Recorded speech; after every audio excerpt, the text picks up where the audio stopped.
Assalamualaikum warahmatullahi wabarakatuh. Teman-teman, ini ada video yang sangat menarik di mana mantan ketua tim kampanye nasional Ganjar Mahfud memuji program makan bergizi gratis Prabowo Gibran. Menurutnya, ini dapat mengurangi stunting dan juga dapat menaikkan kualitas sumber daya manusia kita dalam memasuki bonus demografi Indonesia untuk mewujudkan Indonesia Emas 2045. Waduh, PDIP kapan ya memuji Prabowo Gibran ya?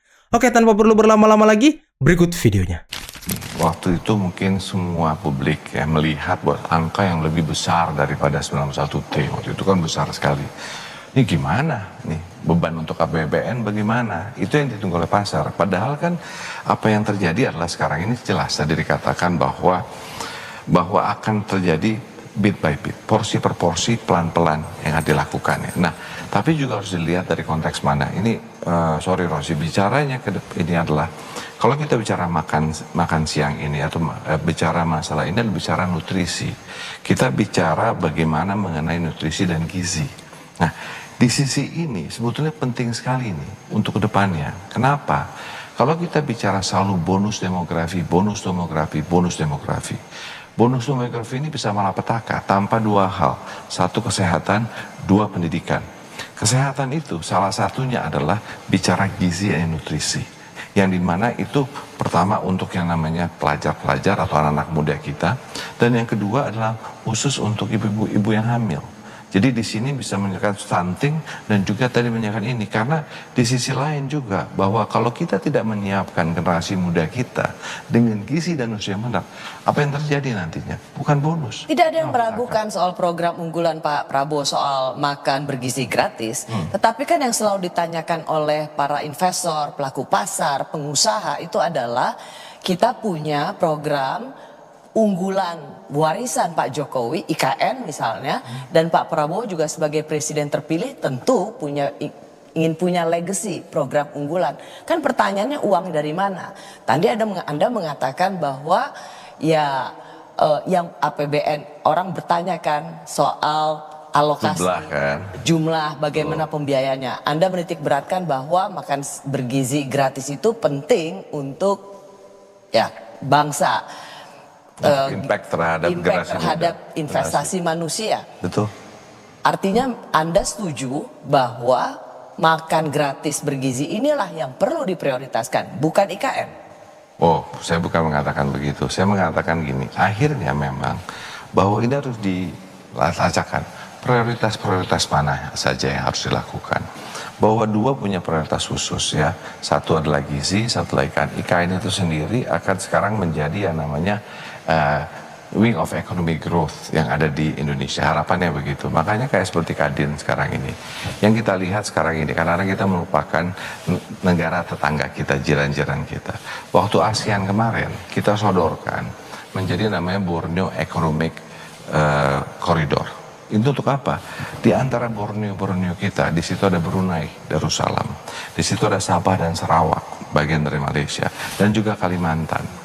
Ini juga harus dibuat suatu economic growth. Karena buat mereka juga sangat ingin ada economic growth. Dan melihat IKN oleh mereka nih. Di luar Pulau Jawa lah. Nah, tapi Anda tahu kan bahwa ini menjadi pertanyaan banyak orang. Pasti banyak pertanyaan. Saya menarik begini Pak Arsyad. Karena kalau kita melihat berkali-kali dalam preskon itu, baik Pak Menko Erlangga, Bu Sri Mulyani itu selalu mengatakan sudah bertemu dengan Pak Prabowo, dengan Tommy Jiwandono, perwakilan dari pimpinan DPR Dasko. Jadi itu seperti ingin selalu dikedepankan. Menurut Anda apa memang ini yang ingin dengar oleh pasar? Kekompakan atau keberlanjutan kedisiplinan APBN? Sudah pasti yang diinginkan oleh pasar itu adalah keberlanjutan, smooth transition, itu yang paling penting ya. Yang kedua pastinya pasar tuh tidak mau kaget-kagetan, dia tidak mau kaget, pasar tuh nggak mau dengan kaget. Nah dengan demikian selalu ingin melihat apa yang terjadi. Jadi sekarang bagaimana nih APBN-nya ke depan bagaimana? Nah ini menarik. Pak Prabowo itu terpilih 58%. Pak Prabowo itu ketika kampanye adalah keberlanjutan Pak Jokowi. Tidak ada yang meragukan itu. Pak Prabowo sendiri mengatakan bahwa saya bisa menang karena Pak Jokowi. Ketika Pak Prabowo dalam masa transisi sebelum pelantikan, mengapa orang masih ragu tentang apa yang akan terjadi pada arah ekonomi. Menurut saya bukan suatu keraguan. Keraguan itu datang dari apa? Karena faktor yang terjadi di luar dan adanya rupiah kondisi hari ini demikian, kursnya itu menjadi perhatian. Tapi yang penting kita lihat begini, bahwa walaupun bagaimanapun, apapun dalam proses transisi yang ada, pasti semua pasar ingin melihat ini nantinya gimana. Ya, Nah, tapi di itu sisi persis. itu, Kenapa itu adalah bahasa dari ingin melihat karena merasa belum pasti. tapi kan pasti gini loh Rossi. Pertanyaannya adalah, ini kayak permainan suatu game sports. Sekarang kita misalnya main bola, ada 11 orang pemain bolanya. Pertanyaan yang mendasar kan orang menunggu, siapa ya orang 11 orang ini nanti ke depan. Ya. Ada begini soalnya, kita masuk ke apa yang menjadi penjelasan Sri Mulyani. Kira-kira ia mengatakan adalah tidak ada gap antara apa yang setelah kami bikin, kami rencanakan di bawah Pak Jokowi dan apa yang akan dilakukan oleh Pak Prabowo. Ini kalimat Sri Mulyani. Komunikasi, koordinasi, dan sinkronisasi kami lakukan terus-menerus dengan tim presiden terpilih. Ini untuk menunjukkan bahwa tidak ada gap antara RUU yang kita susun di bawah Presiden Jokowi dengan program prioritas yang ingin dan akan dilaksanakan oleh pemerintahan baru di bawah Presiden terpilih yaitu Bapak Prabowo. Ditekankan oleh Menteri Keuangan bahwa tidak ada gap. Jadi ingin meyakinkan pasar, trust, percayalah. Kenapa pasar masih harus diyakinkan untuk seorang presiden yang memang kelanjutan dari Pak Jokowi? Sekarang gini, walaupun bagaimanapun keberlanjutan yes, tapi kan pasti dari tata caranya akan berbeda, apa yang dipikirkan secara strategi ke depan. Nah, apa yang ada begini loh, saya melihatnya adalah bahwa sekarang ini budget sampai tahun 2025 itu masih dibuat oleh pemerintahan saat ini. Nantilah setelah 2025 ke depan itu dari pemerintahan selanjutnya. Jadi untuk itu bagaimana yang di pasar ingin tahu adalah ini waktu cut off di tahun 24 karena Oktober 24 itu akan ada presiden baru. Terus 2025 itu masih anggaran yang digunakan oleh yang dibuat oleh pemerintah yang lama. Nanti pemerintah yang baru bagaimana? Ini sinkron nggak? Nah, dengan ada ini itulah sinkronisasi. Makanya saya clear sekali bahwa kenapa diutamakan tenang saja. Kita sudah membahas apapun yang akan terjadi tahun 2025, walaupun dibuat oleh pemerintah hari ini, itu bisa melaksanakannya. Kan Ya. itu. Kalau itu misalnya presidennya adalah presiden yang tidak berada dalam satu perahu dalam pilpres, wajar ada kekhawatiran itu. Tetapi Oh, saya bilang nggak, bukan gitu. Tetapi ketika ini adalah keberlanjutan, mengapa pasar itu, mengapa begitu gampang mendapat sentimen Itu negatif? dia. Pasar tuh sensi. Pasar tuh sangat sensi dengan situasi. Sangat sensitif. Sangat sensitif pasar itu. Jadi apapun ada fear, selalu fear factor gitu. Fearnya dulu. Kenapa? Karena any perubahan, kita manusia semua, kalau any change pasti takut. Nah ini yang terjadi. Walaupun bagaimanapun, mau bagaimanapun mengatakan, oh ini transisi, ini adalah continuation, yes. Tapi perubahan kan orang takut dan suatu perubahan. Itu wajar semua orang begitu. Nah, the change happening. Makanya pengen tahu bagaimana nih. Bagaimana nih pertanyaan itu. Tapi tadi saya punya keyakinan bahwa nantinya apa yang kita lakukan sekarang ini dilakukan oleh proses transisi yang terjadi. Nah, harapannya adalah setelah nanti pasar mendapatkan keterangan lebih jelas, misalnya contoh, siapa sih tim bolanya nih, misalnya ke depan. Lalu bagaimana dari situ dijelaskan bagaimana. Oke, sebelum masuk ke situ saya ada pertanyaan tentang memang siapa yang ada di kabinet. Tapi saya mau masuk dulu, misalnya apa yang pernah dikatakan oleh Presiden terpilih Pak Prabowo di Qatar Economic Forum.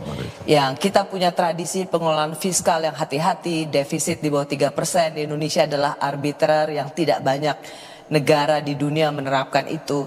Jadi sekarang saya pikir saatnya untuk lebih berani dalam menerapkan tata kelola pemerintahan yang lebih baik.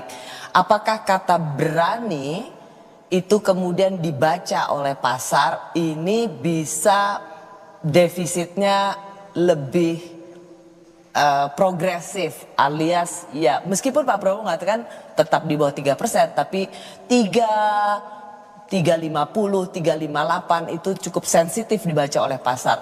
Plus tadi Tommy Jiwandono menegaskan bahwa rumors yang mengatakan bahwa utang bisa 50% dari PDB itu ditepis, itu adalah rumors. Apakah memang isu-isu ini yang dibaca atau rumors ini yang dibaca oleh pelaku pasar? Itu dia, masalahnya adalah semua saya bilang sensi dan melihat ini semuanya. Tapi baliknya gini Ros, bahwa yang ingin Pak Prabowo katakan menurut saya ya adalah bahwa dia ingin progresif dalam konteks ekonomi ke depan.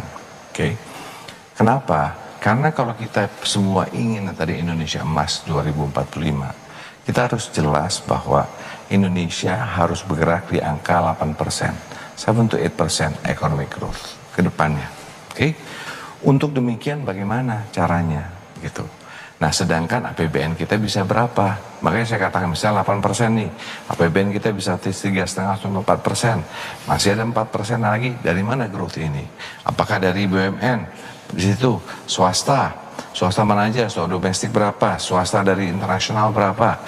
Ini yang harus disiapkan, yang dimana kalau ini bisa kita lakukan, tadi mendorong semua ini untuk economic growth tadi, gitu. Ya, Jadi itu situasi geopolitik yang belum selesai atau ekonomi dunia yang tidak baik-baik saja, kita punya anggaran yang tentu tidak terlalu mewah, Betul. tapi kita ingin melakukan sesuatu yang penting. Menurut Anda, sektor apa yang akan dikorbankan? Apakah dengan geopolitik yang masih tinggi, maka ada kemungkinan subsidi energi itu menjadi salah satu yang akan dilepas? banyak hal ke depannya memang harus ada keputusan-keputusan yang kadang-kadang mungkin keputusannya tidak populer kemungkinan. Tetapi yang paling penting adalah menjaga Indonesia untuk maju ke depan. Ya. Nah sekarang ini begini, kalau kita bicara economic growth dan kita bicara di luar ini semua geopolitik tidak baik-baik saja. Keadaan di situ ada perang dagang antara Amerika dengan Tiongkok, ada hal-hal yang lain. Nah tapi kita juga harus mencermati melihat dari situasi yang ada sekarang tidak baik di dunia, bagaimana Indonesia bisa memposisikan diri dan mengambil benefit, advantage dari posisi yang ada. Karena tadi sebetulnya Indonesia ini, ASEAN dan khususnya Indonesia ini punya suatu hal yang saya mengatakan keluar biasaan. Kenapa? Orang semua fokusnya terhadap kita.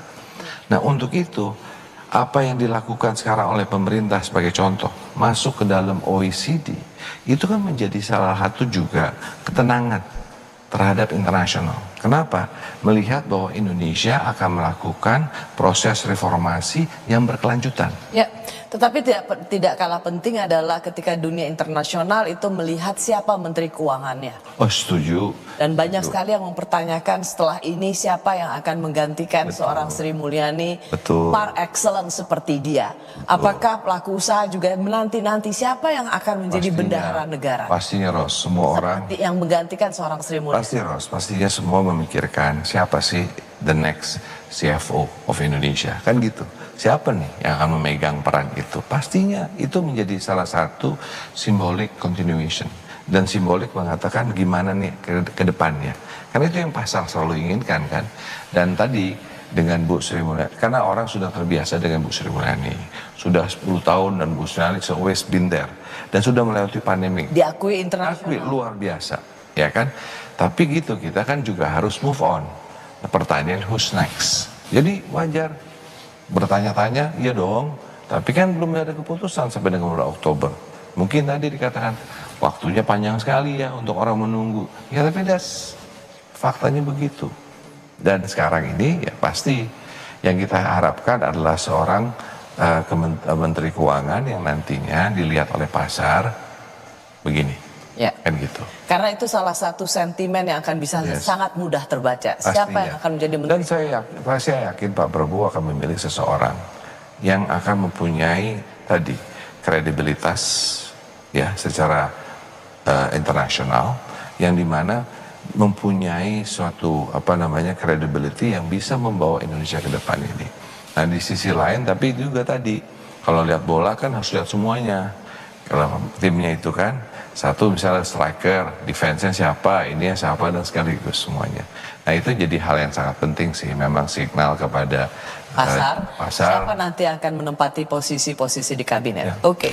Nah teman-teman, itulah tadi ulasan dari Arsyad Rashid, mantan ketua tim kampanye nasional Ganjar Mahfud, yang sangat baik menurut saya teman-teman ya. Beliau sangat realistis, beliau sangat bisa melihat kondisi dan keadaan negara kita saat ini butuhnya apa.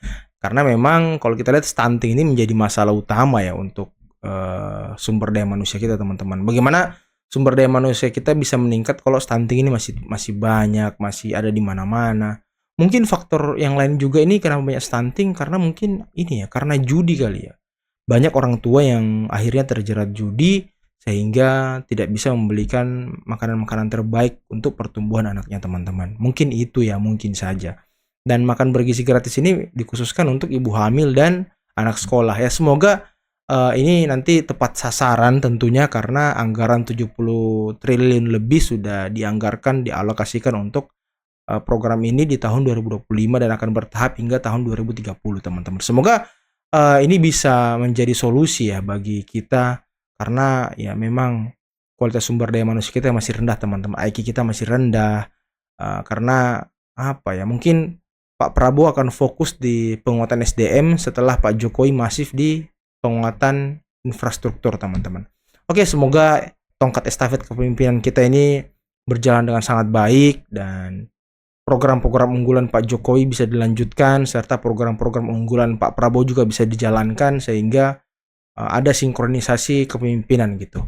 Oke, mungkin cukup sekian dulu video kali ini. Akhir kata, billahi taufiq wal hidayah. Wassalamualaikum warahmatullahi wabarakatuh. Bye-bye.